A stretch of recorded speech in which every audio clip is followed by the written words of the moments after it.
I don't want to cut off your conversation, but I'm just going to give you about 10 minutes till we'll convene our panel on higher education and faith and growing faith at Carthage. So get yourself something to drink, use the restroom, and we'll reconvene in the pews as best we can. And if you're wondering about dessert, that happens at 2:30. So I'll see you in a few minutes.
This will be our 32nd moment to prepare for an enriching conversation.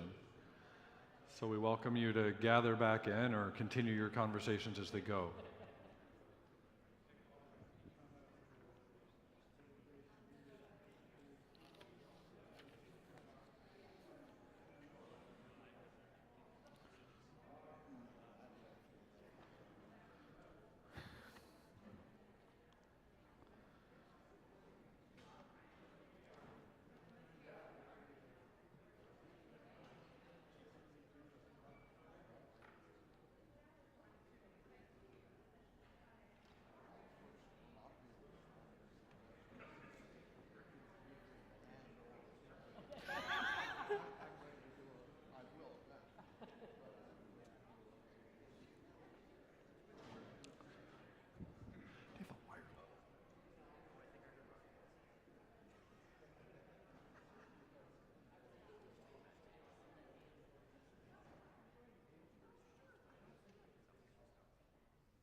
Well, I am delighted to welcome us all back together. One of the gifts of being in the church and being in higher education is we learn again and again that while we are part of the same church, our paths through it and our particular experiences with it can be wildly different than one another. And I think sitting here with us today, we have three people who embody that and live that in their work and in their lives and in the core of who they are. I'm not going to read all three of their bios to you because I think you can do that on the back of your program for today. But I am first going to express deep gratitude to Deacon Sue Rothmeyer and Pastor Dudley Riggle and Pastor Lamont Wells for saying yes to doing this today, for the ways that you lead and have led our church in various expressions, and for all the incredible wisdom that you are going to impart on the rest of us this afternoon. When putting together a working title for this time, we have two things we wanted to do. Sometimes I'm an idealist, so I like to start with all the ideals, and then someone says, well, we need to go and actually do it. So that is why our title today leans into both of those things: Growing Faith at Carthage, Theory and Practice. We're going to start by asking Deacon Rothmeyer and Reverend Wells to respond to this basic question. And it's based on their experience and their expertise of being on campuses all over the country, ELCA-related colleges, research universities, and everywhere in between. So we'll start with you, Deacon Sue.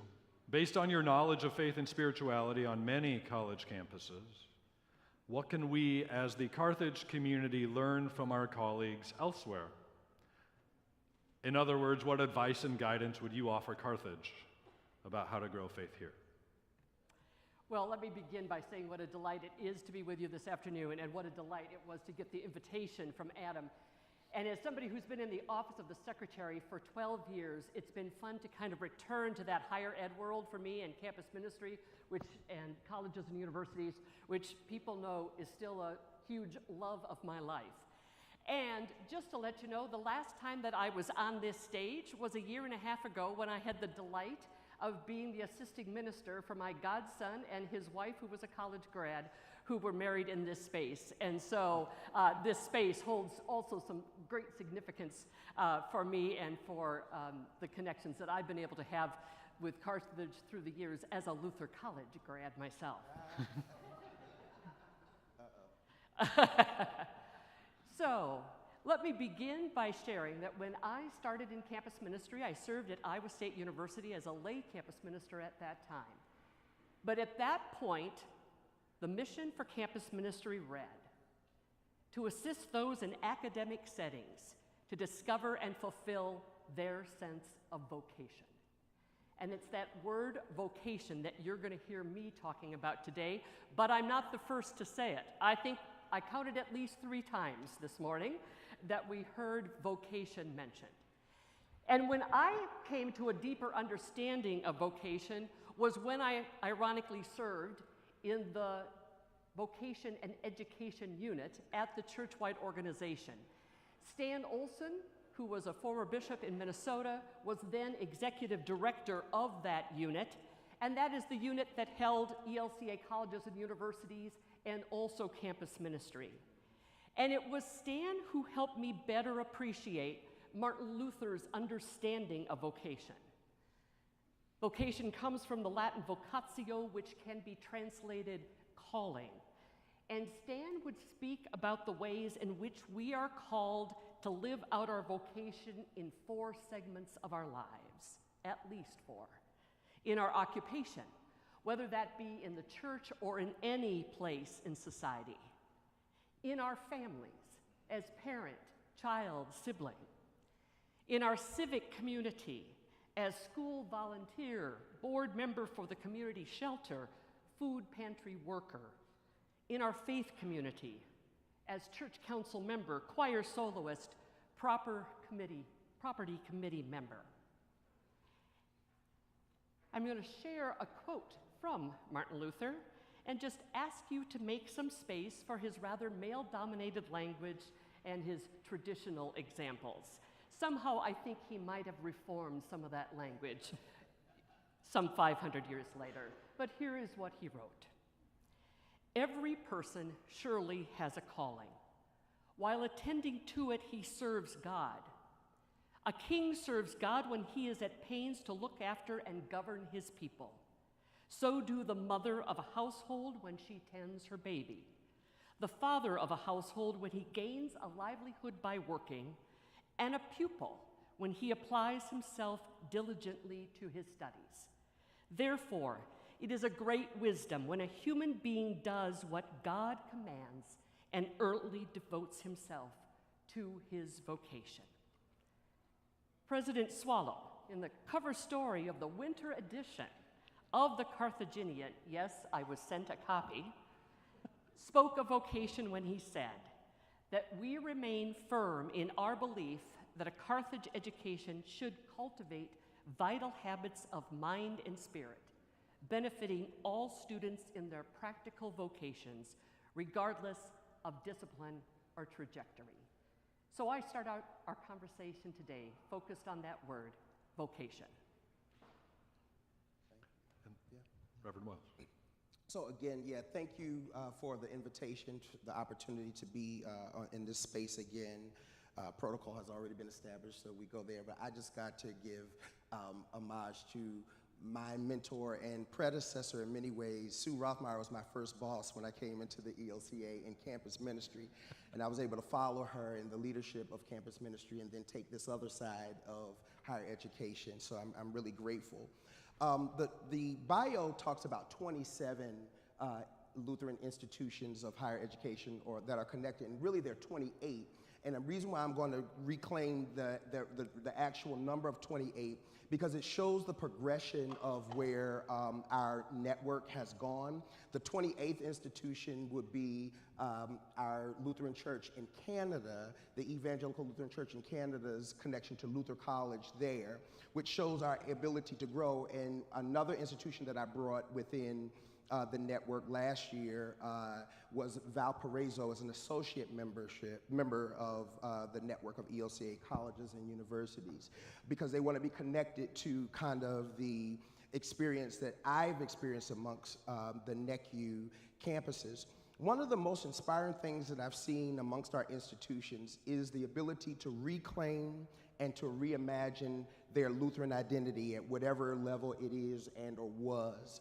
Not as something exclusive, right? When I hear people talk about the Lutheran identity amongst college campuses, people want to make sure that we know we're Lutheran but not really, and all the things like that, and they go defensive, and that's not necessary, right? Because our real purpose and our real strong value is radical inclusion, right? Being open, rooted and open, as we talked about earlier. I think that's a powerful place to begin. Our tradition offers rich theological resources, particularly the concepts of grace and, as Sue talked about, vocation and neighbor love. There aren't just kind of religious ideals, if you will, but frameworks for creating communities where everyone is seen, where everyone is valued, where everyone is invited to wrestle with meaning and purpose. So on many NECU campuses as I travel, and God knows I travel a lot, you hear it in my voice because I'm a little extended now. Went to North Carolina last week and they have pollen there that is crazy, so that has gotten me really, really bad now, but I'll keep going because I love our institutions. I've seen chaplaincies and campus ministries that create brave spaces where students can ask life's biggest questions, regardless of their religious background or their spiritual starting points. So I've kind of organized to this question 3 thoughts that I kind of want to leave with Carthage in this community that I think that we could lean into, right? The first is that faith as a journey is not a destination. It's a journey, right? Not a destination point. Because I truly believe as students around the world and campus communities are often more spiritual than religious. We know that concept, right? But still, many are seeking, many are questioning and healing. Someone talked about that earlier, right? Healing from some of the pain that religious institutions have inflicted upon individuals in the world, right? But our institutions can encourage that wrestling and make space for it in chapel and in the classrooms and informal campus life. So seeing faith as a journey, not a destination, I think is a key point of kind of the value of what Lutheran higher education could offer. I think the second thing, Sue, and I won't spend time on this because Sue really dealt with it, is vocation as a calling for all, right? Not just those of us who are Lutheran, right? But cultivating this vocational imagination. What can I be? And I'm sitting in this class for what purpose? I'm dealing with this and I'm struggling and staying up all night and studying so that all may flourish, we say is a tagline within the network of ELCA colleges and universities, right? And that's so that all may flourish means that this degree that I'm getting, this education that I'm gaining here is not going to just be for me to fill my own barns and to be my own greatest self, right? But so that all may flourish. So I'm doing this, I'm learning this, I'm being a part of this community, right? So that I can serve the neighbor, so that I can help somebody that needs that help, so that I can learn from diverse communities that from the small town or the large town that I may have come from may not have had those experiences, but we get to our college campuses and find a diversity of thought, diversity of race and gender and gender expression. So being able to engage that. And then finally, seeing our places, our college education experiences as community as a sacred ground. Community as a sacred ground. Because I truly believe, and I think we all could believe, that faith is a part of something, and faith grows. That's the theme, right? How can faith grow? Faith grows in relationships. Relationship with God, relationship with neighbor, relationship with each other. So I see us doing that. And that's not saying that people come here and are going to get churched up or templed up or synagogued up or whatever they're going to be. But we live in a polarized world where we've got to learn to see community as a way of being inclusive and loving our neighbor, which is often deeply countercultural. They're really going to learn a lot of things here. We experience a lot of things that are going to be countercultural. We're not here to learn how to line up and get information, but to also do some radical things, be inclusive, and to be countercultural. So I think those are ways that we can see some growth. Great. Thank you both. Pastor Riggle, you spent half a century in relationship to Carthage. You've spent a half a century. What would you say to us? What will Obviously, I'm hearing impaired, visually impaired, so that comes with the package today. It's customary for a speaker to begin by saying it's good to be here. I can say that very easily and very sincerely. But actually, at my age, it's just good to be anymore. And it's a plus to be here and see people who bring back very specific memories of times together on campus, in the classroom, at chapel, in the campus congregation, campus events, homecoming, and many times since. It's been my privilege and a real blessing to be a part of this community and to serve in some way for now 64 years. And I was thinking that's more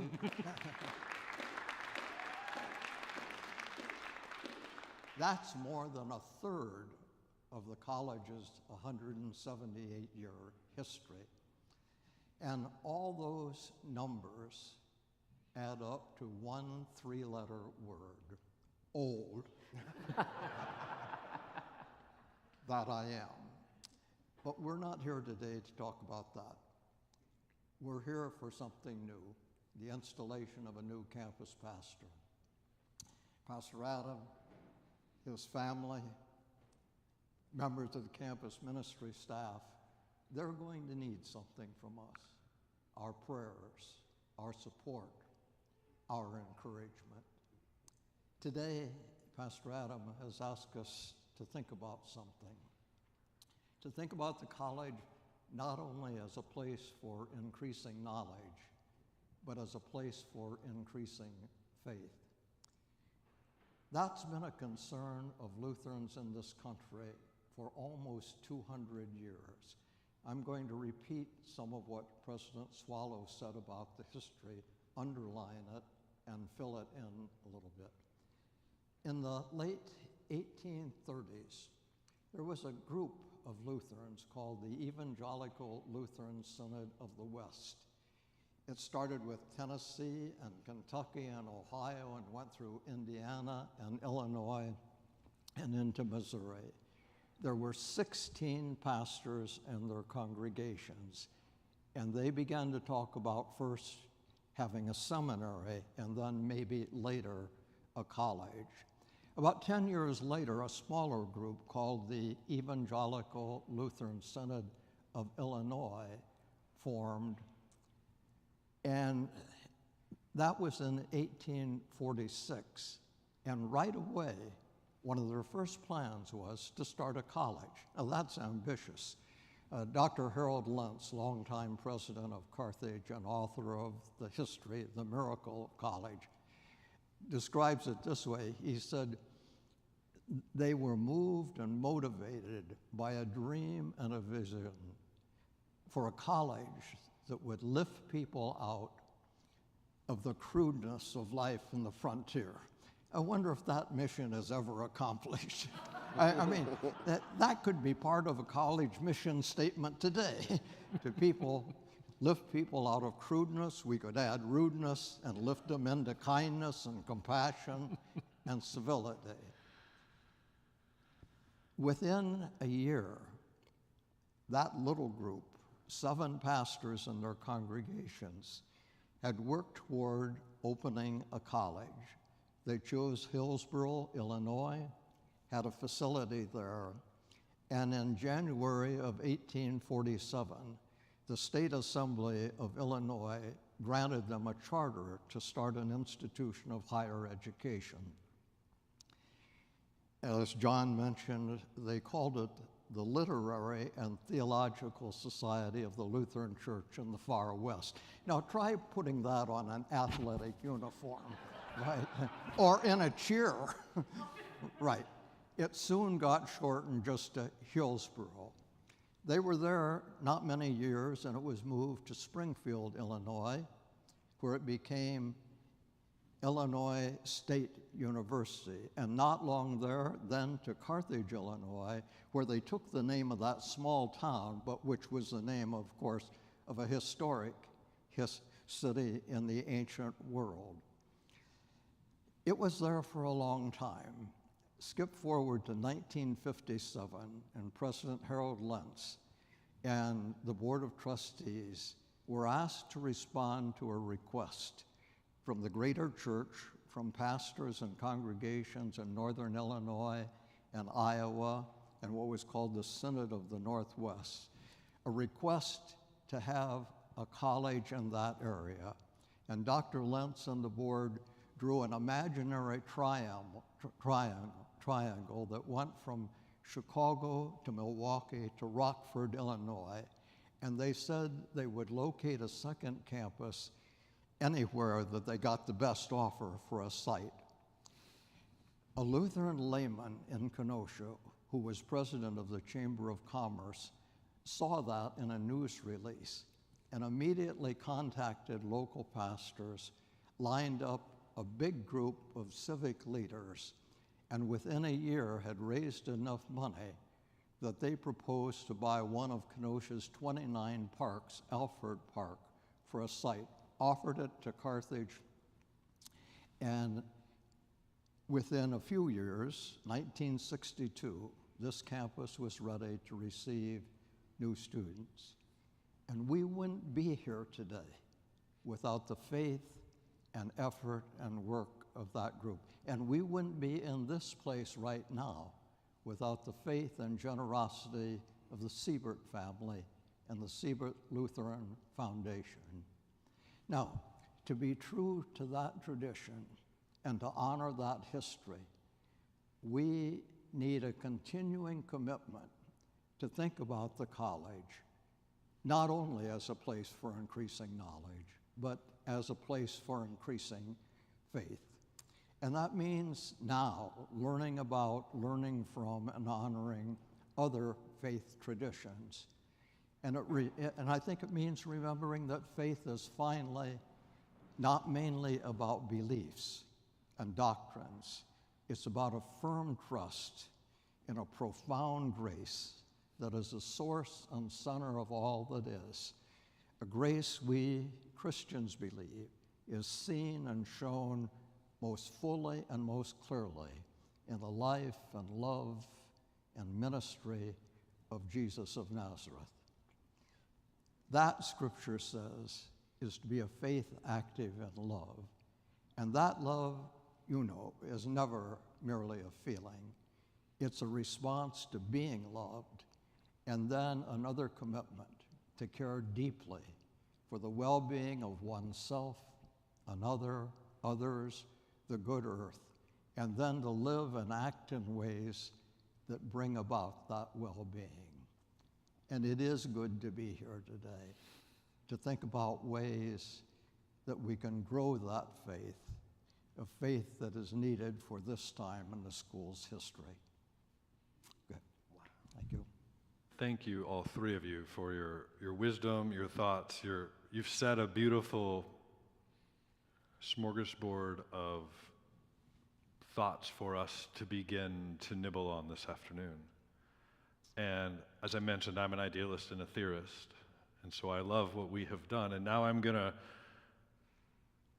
move to the but how question, because I can have the best theory in the world, and the details of how all three of you mentioned faith happens in community. We do it best when we do it together in relationship with the world, one another, people who are like us, people who are different than us. And I'm going to read you a brief quote that none of you have in front of you, and bear with me. There's a couple of journalists, a new book out just last week called Abundance, and I was reading an interview with one of them. His name is Derek Thompson. And thinking of growing faith at Carthage, leaning into the practice side of theory and practice, responded this. One of the themes as he was preparing to write this book was the distinction between invention and implementation. Just because somebody comes up with a good idea does not mean it's going to change the world. Ideas are cheap. I'm a theorist, remember, so I humbly say this. Building is hard. thoughts, details, examples. How do we build, in practicality, the community, the faith for students of today who were almost all born post 9/11, who lived through a lot of things in their young lives, and their various circumstances are different. So how do we do the building? Reverend Wells, do you want to start? So first of all, I always need notes. So I'm just so impressed by your without notes. I'm connecting or resonating to like how do we build. I think you gave a history that's beautiful. And so when we talk about the beauty of the history of how something came to be and seeing that value as a part of the foundation, right? And then building upon that and then celebrating that and sometime we need to get away from some of the things of our history because all of our history is not wonderful and well, women were not always included. Hello. People that look like me were not always included in spaces like this, so some of our history needs to grow, but the foundation of creating the space like this as an opportunity to grow and to learn is of something of great value. So I think that seeing value in this, I'm reminded, my grandmother said to me, I grew up Baptist. I wasn't Lutheran all my life, most of my life, but not all my life. And she died not appreciating that I became a Lutheran pastor. We grew up Baptist, and she felt that I was a sellout to the family. And she often asked me, like, why did you do this, right? And I said, Grandma, I see value in this. The same way that Daddy King saw value when he went to Wittenberg, Germany, right, for a conference. And as Michael King said, this is something powerful. This is something wonderful. I want to connect to it. I see value in the history of this great reformer, Martin Luther, so much so that Daddy King changed his name when Martin was 5 to Martin Luther King Jr. Sr., right? Because he saw value in it. And when we can begin to see value in each other and not, this polarization that we have, which is so much, and see that as a part of the beauty of creating something more wonderful with the gifts in the hands. Our tagline in the ELCA is God's work, our hands, right? This is God's work, but it's our hands, our classroom setting, your PhDs, your donor finances, your things that help make this better as a foundation. So for me, the innovation is continuing to see the continual beauty that we build upon as a foundation, and not being nitpicking and negative about so many different things. That's one way. Great, thank you. So, Sweet. What struck me is, again, we heard a couple of times now that one of the documents that the ELCA colleges have produced is this document called Rooted and Open. Yeah. And I'm an English major, so I appreciate conjunctions and that whole kind of conversation. And I think that gets into that we understand so clearly that we're rooted in the gospel, we're rooted in the story of Jesus Christ and his resurrection, we're rooted in all of that history and tradition, we're rooted in all of our understanding of Martin Luther and what he brought to our understandings of vocation and grace, but that we are open to the ways that we might be challenged and questioned and find new insights and new ways of thinking about things, whether that's like a logo that we might think of differently. But one of my favorite memories of my time at Iowa State was Gene Tockley. You maybe have heard of him on NPR because one morning I was listening and he was referenced, but he was a professor of metallurgy. He was a graduate of one of our ELCA institutions, and one of the things that we would invite for the students, when we'd gather the students in community, is we'd invite professors to come and kind of give their last lecture, kind of thing. And basically what we were inviting is for these students to hear a side of a professor in a classroom that they'd never had a chance to hear, that faith story, that understanding of themselves, their own sense of vocation.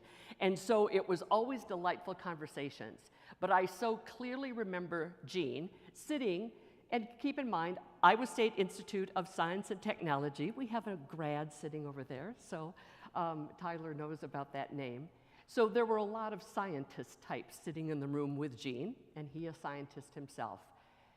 But he talked about the purpose of campus ministry, both in that setting, but also in any setting. And he said, when you come to college, he said, and he put his arms out, he said, in my science field, I kept getting stretched and stretched and stretched by my courses, by my professors, by the classwork and readings that I was intending to do. He said, my faith could have gotten stuck here because everything was being about what I was learning about in the classroom, and in order to get that major and get on in the world in whatever work he was going to do. He said campus ministry can be that place that stretches you, that engages you in biblical study, in theological education, in service to the community. And he said, what I'd hope that campus ministry can do is bring my arms together so that I have a broader understanding of both what it is that I've been called to do professionally, intellectually, academically, but also who I am as a person of faith, as the person who might be challenged in terms of my understanding of faith, but that they can somehow be put together. Okay.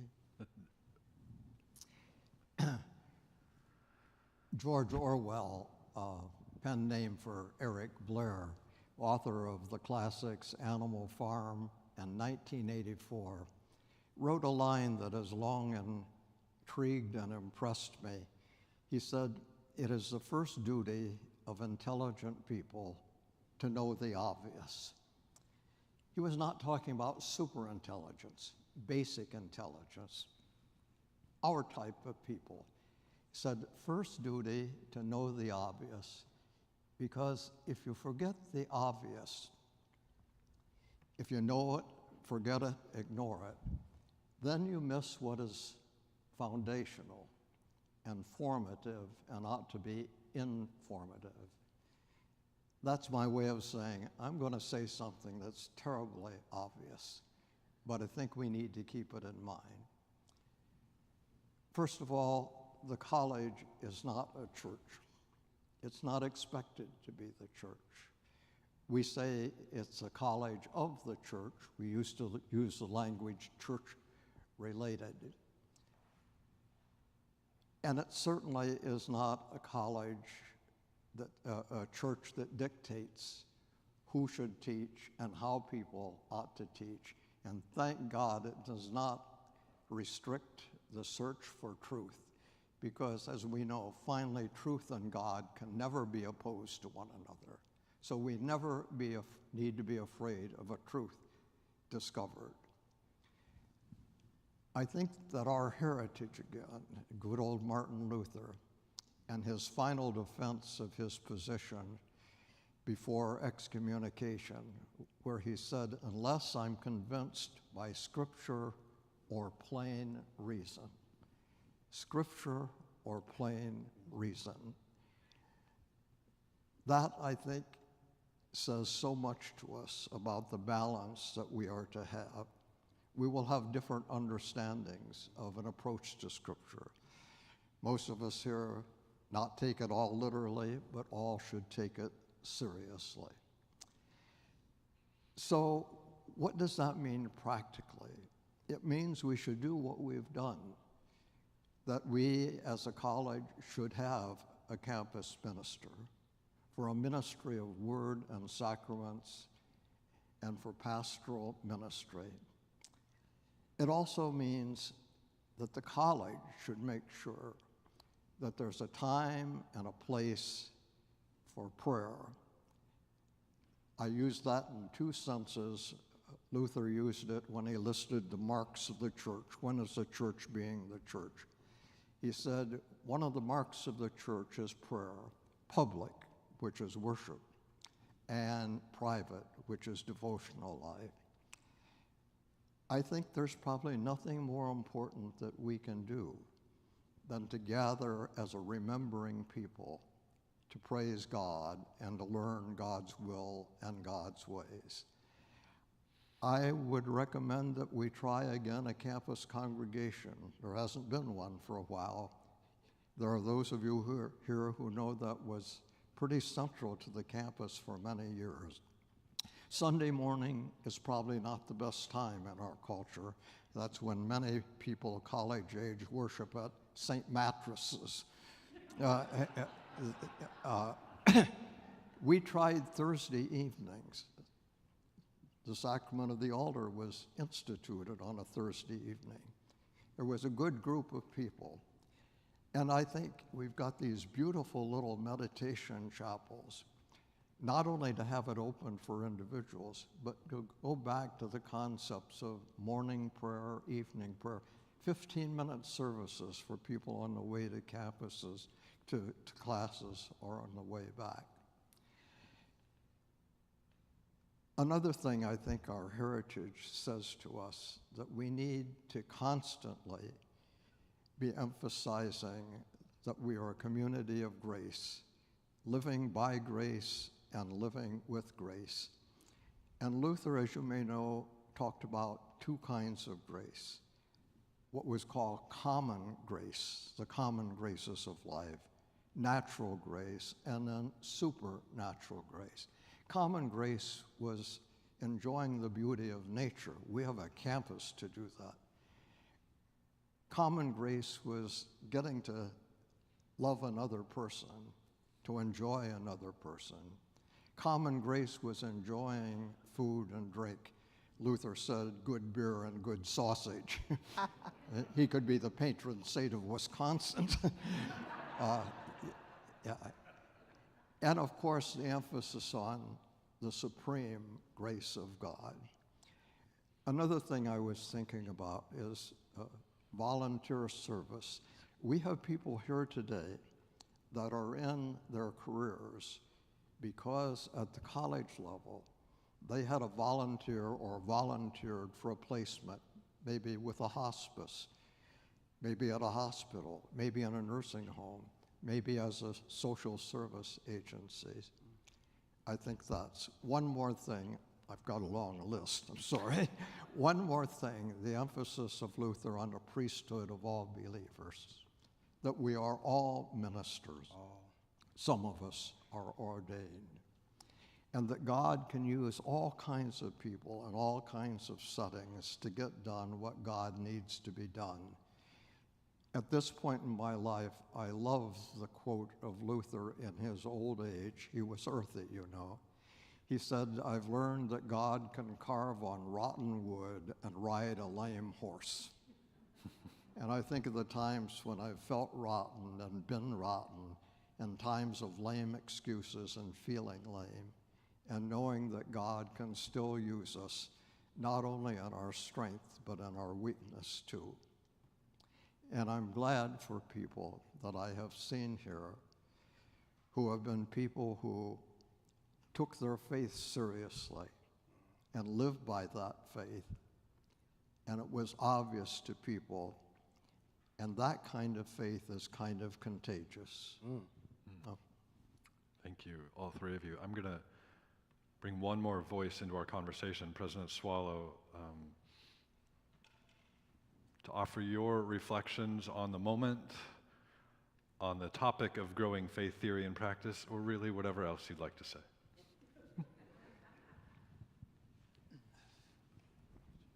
Well, I have the great honor to spend some words on how inspired we are by Reverend Dudley Riggle. Those of you who had not gotten to know him have already gotten to know him in these last 30 minutes, and you will know why so many people have been inspired for so long. And that is why the Carthage community has come together to endow the chair in his honor that Adam now occupies. I want to honor that inspiration and then honor these questions by posing some more questions in what I think of as the spirit of Dudley Riggle. So I'm doing this in the presence of Dudley Riggle, and he will respond, and he might tell me I'm wrong. But I am delighted that we are asking these questions, and let me start with repeating some things that Dudley said, that this institution was to lift up students from the crudeness of the prairie, and that faith is not a belief in doctrines, but a recognition of profound grace and the life and love and ministry of Jesus. I want to take you through some of Dudley's life, which was being campus pastor here from 1961 to 1980. So think about how long that was. Professor of religion from 1980 to 1998. Think about how long that was. And then I want to tell you what alumni continue to report about those years. Is they cannot forget the death and dying course, among others. And that is where this starts to get very important. It's death and dying that they remember. Later, in 2011, he gave a lecture called Living with Our Losses and Living with Hope. In 2022, he came to an alumni college and spoke about grace. All of which leads me to a somewhat provocative question when we think about campus ministry and the growth of Christianity, which is what seems to be missing in young people, and not only young people, but all of us. And so let me name some of that. It seems that we collectively have lost a moral and metaphysical horizon. There's a phenomenon that seems to have taken over that some call expressive individualism. What is most important is for me to be an individual and to express it. Full stop. I'm going to quote from Iris Murdoch, who said, "We need to return from the self-centered concept of sincerity to the other-centered concept of truth.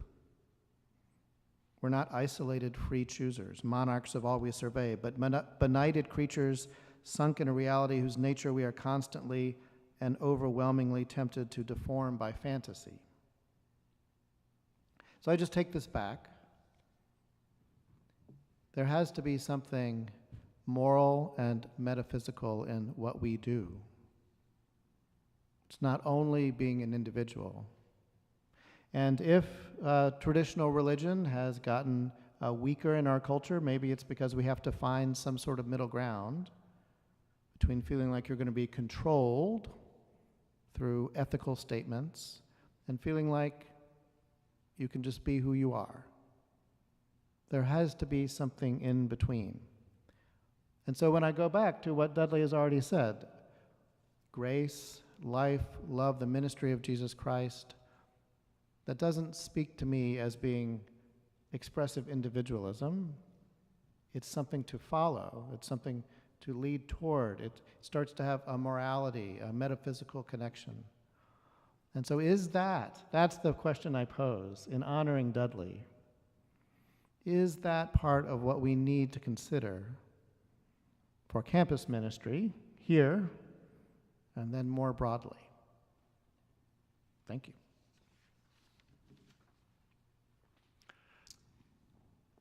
Pastor Riggle.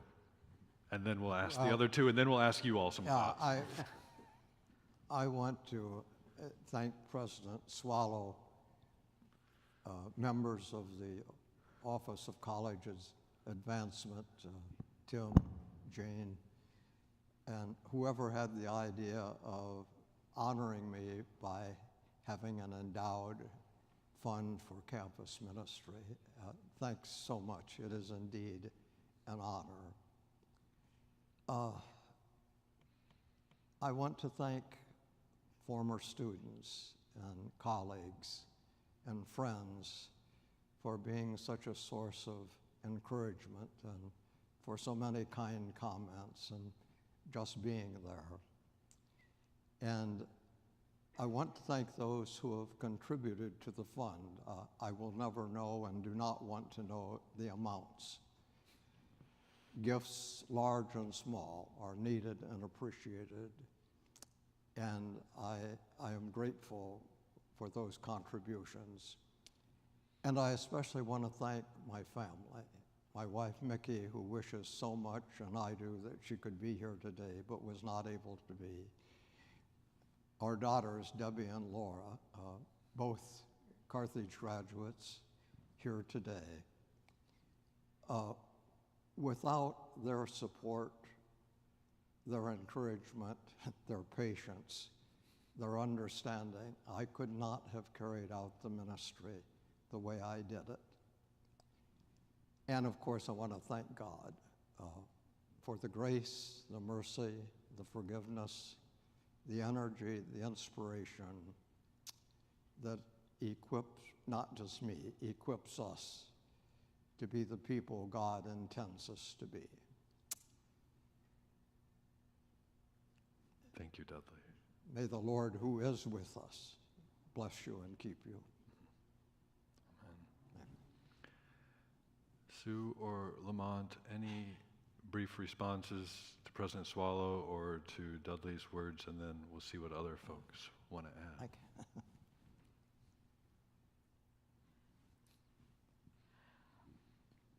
I jotted down Carthage's mission statement: seeking truth, building strength, inspiring service, together. And I'm especially struck by that last line, and that, again, the punctuation, there's a dash, together. And what you say about it, it's not a stodgy old saying recited at alumni banquets and presidential dinners or installations of a campus pastor. It's a challenge, one that we put forth anew every single day to our students, to our faculty and staff, to make this world a better place for all of us. And it seems that that's what we're getting at when we're asking about how are we going to center ourselves in that gospel-oriented way that also can be expansive to understand how people of other traditions and other ways of thinking can also embrace but understand how we are rooted, but how we can still be open. Because for the sake of all, we are trying to work for the common good. We're trying to create a better place, and we're trying to do that together.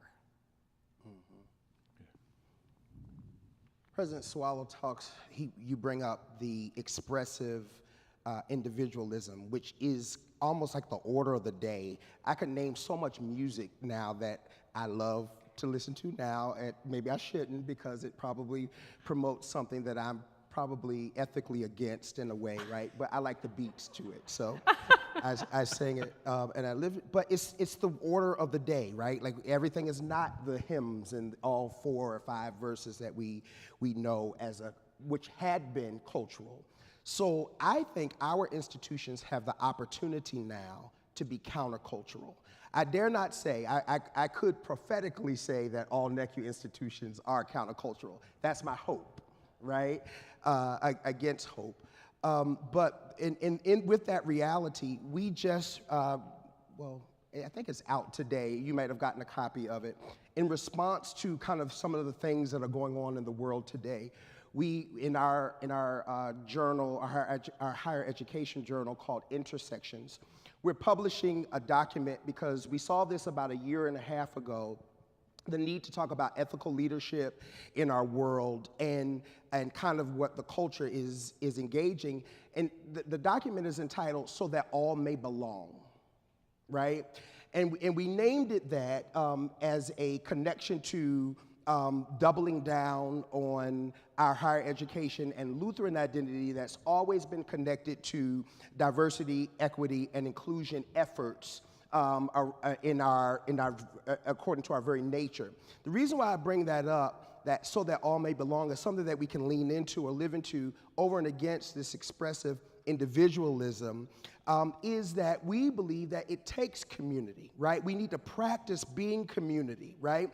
Like I learned so much. When I was a director for evangelical mission in New York, right, which means I started new churches and things like that and revitalized new churches, I grew up in areas, and my own reference or sphere of influence or reference was the Latinx community and the African descent community and the African diaspora. I didn't know a lot or anything about the Asian communities and the multiplicities thereof. And I realized in order for me to be good at what I was called to do as the director for evangelical mission there, I had to expand my knowledge, right, and into other areas and communities that I did not know. That meant I had to put myself in some uncomfortable and learning spaces, always learning, And that's the kind of stuff that we should promote, right? This document that I'm talking about that I hope you will all read in this community called So That All May Belong really implicates our desire that all means all. Not just an early set of Lutherans and not just a certain group or a segment or not those that we just know about, but who is yet to be in our community that we don't know. And our communities are always changing. I'm sure Kenosha is not what it was in 2020, I hope not.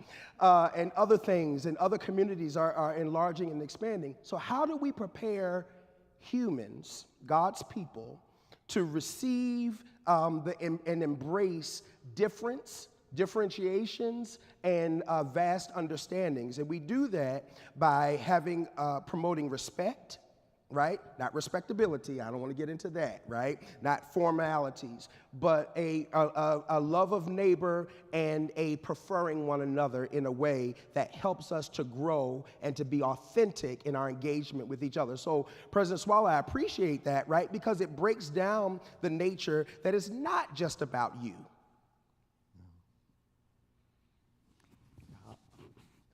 Yes, I want to respond to that emphasis too. I've long been concerned about the over-individualizing, personalizing, privatizing the Christian faith. It strikes me you can't pray the Lord's Prayer and use I, me, mine. It's we, our, us. And I think we need to remember that Scripture so often speaks of the people of God. Certainly the one-to-one relationship, the I-thou, is crucial, but it can't end there, and that can't be the be-all and end-all. So thank you so much for that emphasis. You all have listened a lot. Does someone have a curiosity, an expansive question that they want to know more about? Bishop Erickson. Yes, thank you. I'm struck and still thinking about the comment of the mission of the college be to lift people out of the crudeness of the prairie life. And I am thinking about sometimes academic institutions are referred to as an ivory tower existence, where we kind of step outside of the mundane or the everyday in order to reflect on theory, concepts, practices, whatever. So I'm curious about your understanding of the relationship between Carthage and its surrounding community, and how that can strengthen perhaps our connection to faith as we understand the relationship between Carthage and the community, perhaps broadly defined, not just Kenosha, but a broader community. You want to take that? Was it directed to me? You probably know No, the go ahead. context most. Yeah. So the connection between Carthage and Kenosha.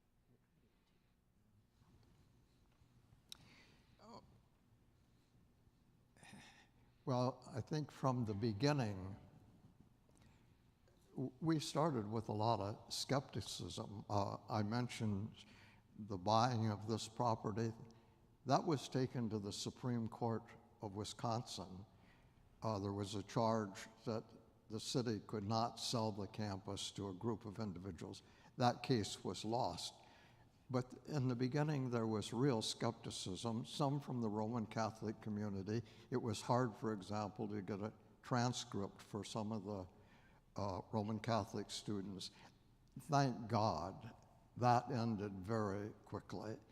Now one of our strongest populations here is the Roman Catholic community, and we have long endorsed and welcomed and glad for the Roman Catholic archdiocese or local parishes who provide for a ministry that we can't fully provide to our Roman Catholic students. I think that there has been great and growing appreciation about the presence of the college throughout the community. And I'm so glad that the people who came, what were there, 20-some faculty that came in the first wave of people, and how quickly those people got involved. And I think we need to speak more of Kenosha Racine. We're kind of on the border. And we quickly saw people get involved, not only in congregations, but in community service, had leadership roles, were active in changing the restrictive housing rules and marching for open housing and signing petitions. So I think that we indeed have a ministry that just does not train people for employment, though that's very important, but really it trains people to be conscientious and involve citizens in the Racine-Kenosha area. And again, I need to apologize. My hearing loss is absolutely profound. I am deaf in this ear. I am aided in this ear. I was a lip reader, but now I'm legally blind in one eye. You were doing a great job, and I think your point is well taken. How do we continue to bring, especially as I think of students from this campus to positively impact Kenosha, Racine, the community around it, and likewise have the reverse happen so that all may flourish, so that all may belong. Pastor Adam? Yeah. To Bishop's statement, and so the local context, right? So I look at it from the nation.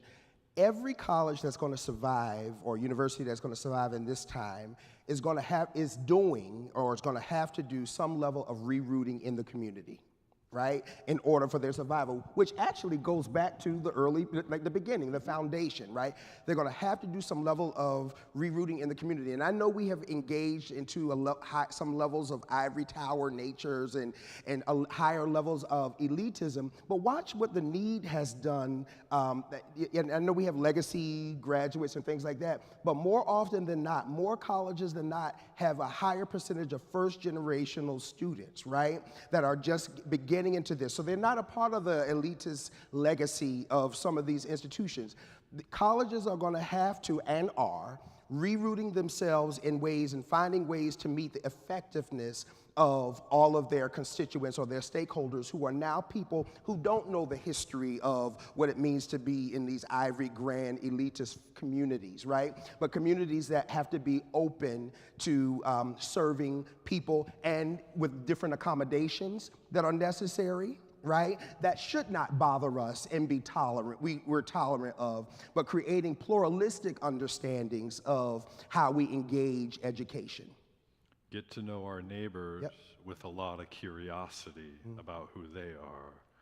I'm gonna hop over here, and we'll get back. We have a lot to Question unpack, for so- my dad. It's a stumper. No.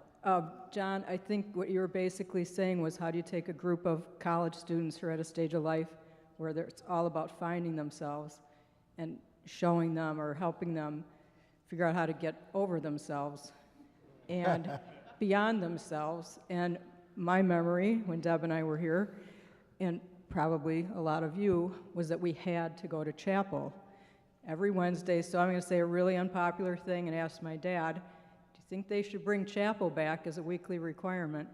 There was no punishment for not attending, and it wasn't going to church every Wednesday.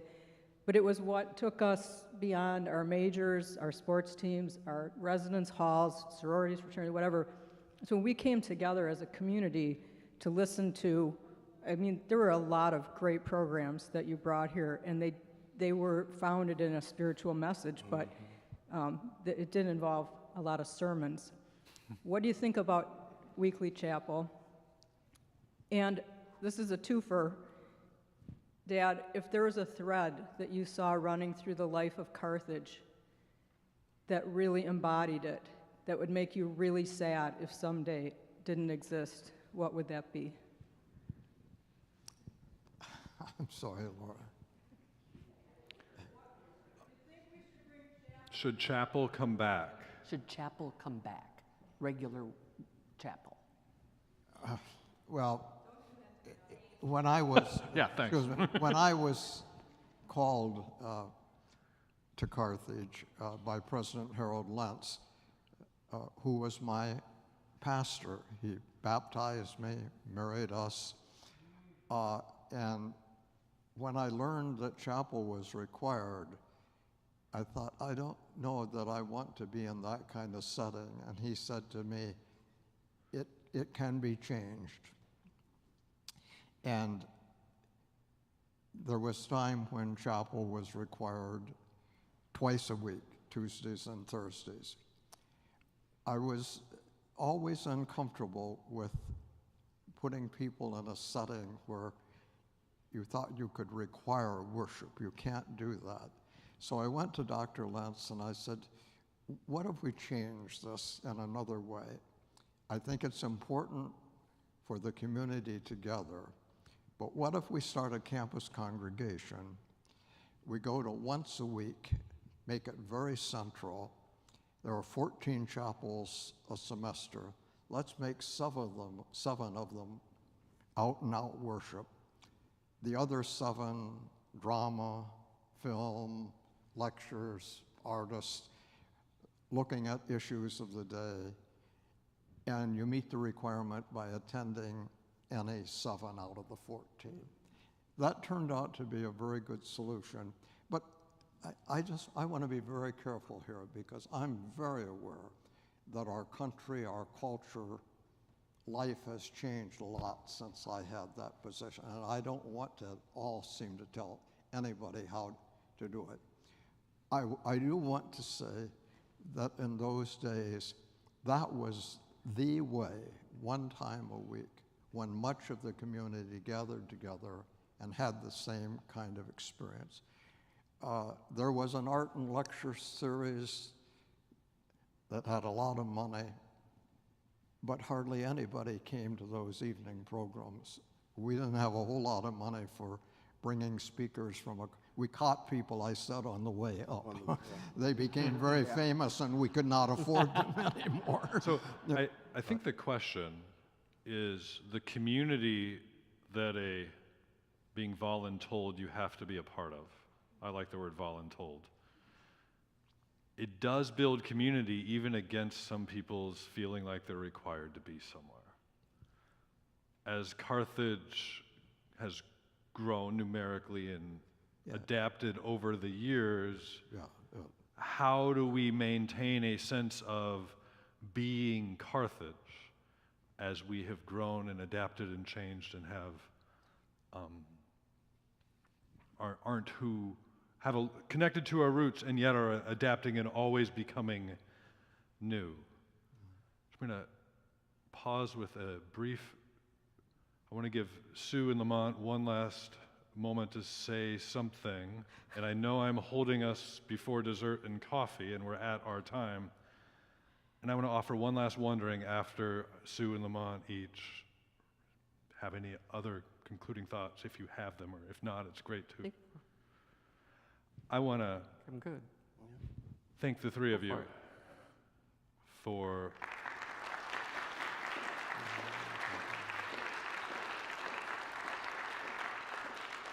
thank you for your curiosity, your wonderings, your passion, and reminding us that we are all uniquely called to belong, and we are called to belong to community. So my last wondering, and please come up to any of us and talk afterwards and continue to communicate with one another. As I look around this chapel right now, I don't see a single current student in this conversation, which, I mean, I'm glad they're in class and doing all the other important things that they're here at Carthage to do. But what would some students say to us in the midst of this conversation? You know, how would they interpret my or our seeing them as being perhaps too individualistic? What would their participation in that conversation look like?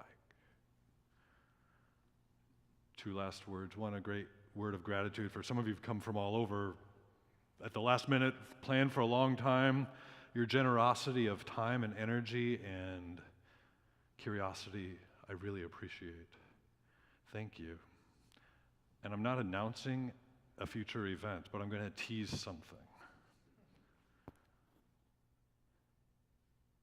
April 26th of 2026, give or take a year and a month from now, is the exact 50th anniversary of the dedication of Siebert Chapel. I don't know anything more than I'm going to note that that's an important date in the life of faith at Carthage, and wonder what we might do to honor and celebrate that day a year from now. Thank you for being here. Thank you for this gift of a day.